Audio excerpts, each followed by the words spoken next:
Hello everyone, welcome to our channel. இன்றைக்கி நம்ம என்ன பார்க்க போகிறோம்னா புடலங்காய் பற்றி தான் பார்க்க போகிறோம். இது இங்கிலீஷில் ஸ்னேக் கார்டுன்னு சொல்லுவாங்க. இதோட சயின்டிஃபிக் நேம் பார்த்தோன்னா ட்ரைகோசாந்தஸ் குக்குமெரினா. இதோட ஃபேமிலி குக்கர்பிட்டேசியே ஃபேமிலி.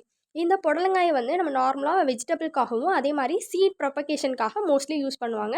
இதில் சம் மெடிசினல் பர்பஸும் இருக்குது. புடலங்காய் பார்த்திங்கன்னா கொடியாக ஓடுறதுனால அதை சப்போர்ட்டுக்காக நம்ம குச்சி வச்சு நிப்பாட்டி வச்சுப்போம். அதே மாதிரி அந்த புடலங்காயை நம்ம நடவு செய்யும்போது சரியான இடைவெளியில் நடவு செஞ்சால் தான் எல்லா நியூட்ரியண்ட்டும் நம்மளுக்கு கிடைக்கும். அதாவது 2 சென்டிமீட்டர் இடைவெளியில் நம்ம நடவு செஞ்சோன்னா கரெக்டாக இருக்கும். அதே மாதிரி நம்ம அந்த புடலங்காயை நடவு செய்ய நம்ம மண்ணை நல்லா ப்ரிப்பேர் பண்ணால் தான் அதோட ஈல்டு நல்லாவே இருக்கும். ஃபஸ்ட்டு நம்ம ஃபார்ம் யார்ட் மென்யூருங்கிறது ஒன்றும் இல்லைங்க, அந்த மாட்டுச்சாணம், அந்த இயற்கை உரங்கள் இருக்குல்ல, அதான் ஃபார்ம் யார்ட் மென்யூர்னு சொல்லுவாங்க. இந்த farm yard manure 130 kilogram per ஹெக்டேருக்கு யூஸ் பண்ணுவாங்க. அதே மாதிரி நீம் கேக்கு, வேப்ப புண்ணாக்கு சொல்லுவாங்கள்ல, அது 100 கிலோகிராம் பெர் ஹெக்டேருக்கு யூஸ் பண்ணுவாங்க. அசோஸ்பைரிலம் அண்ட் பாஸ்போ பாக்டீரியா, இது ரெண்டுமே 20 kg பெர் ஹெக்டேருக்கு யூஸ் பண்ணும்போது அந்த புடலங்காயோட ஈல்டு நல்லாவே இருக்கும். அதே மாதிரி நம்ம அந்த புடலங்காயில் 2 லீஃப் வந்தோடனையும் அதுக்கப்புறம் 1 வீக் அப்புறமும் நம்ம எத்திரில் ஸ்ப்ரே பண்ணோன்னா ஃபீமேல் ஃப்ளாஸ் அதிகமாக வரும். ஃபீமேல் ஃப்ளாஸ் அதிகமாக வந்துச்சுன்னா நம்மளுக்கு புடலங்காயோட ஈல்டு நிறையவே கிடைக்கும்.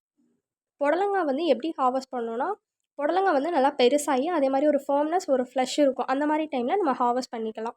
அதுக்கப்புறம் நம்ம அதை ஹார்வெஸ்ட் பண்ணி மார்க்கெட்டிங் கொண்டு போகலாம். தேங்க்ஸ் ஃபார் வாட்சிங்.